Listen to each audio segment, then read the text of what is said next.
Assalamu Alaikum alaikum. assalam wa rahmatullah. My son wants to know that for us Shia to pray while folding our hands, is it haram? Folding our hands? Folding? Folding hands during Salah, my respected brother and sister, was never done by the Prophet at all. Leave aside what you see. Go to the original texts and search. Number one, you will never find any Sunni Imam of Sunnis like Abu Hanifa, Shafi'i, Malik, Ibn Hanbal. None of them said that it is obligatory to fold your hands. If the Prophet did it, why not obligatory?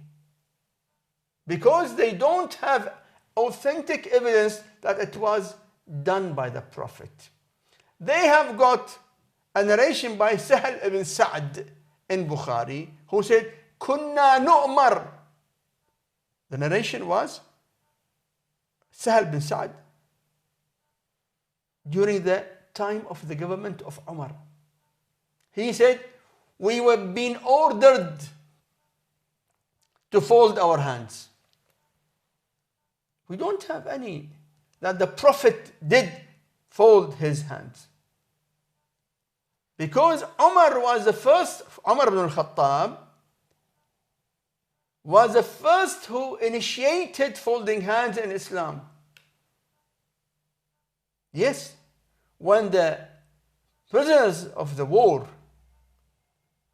were brought from Persia to Medina, and when they came in front of Umar, the head of the state, they folded their hands.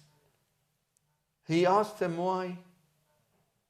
They said, our habit to fold our hands in front of the great people. So he liked it. And he said, اجعلوها في صلاتكم. Keep it in the salah, in front of Allah. Many of the companions objected on Umar. They said, no, the Prophet never did it. And no one can add to our salah. Imam Ali alayhi salam, the most learned Muslim after the Prophet, the most knowledgeable after the Prophet, he objected repeatedly. And he said, asbilu. Pray your salah with your open hands. وَلَا تَتَشَبَّهُ بِالْمَجُوسِ. Don't resemble the Zoroastrians. You know, folding hands, you find it in the worship of many non-Muslims, like the Zoroastrians.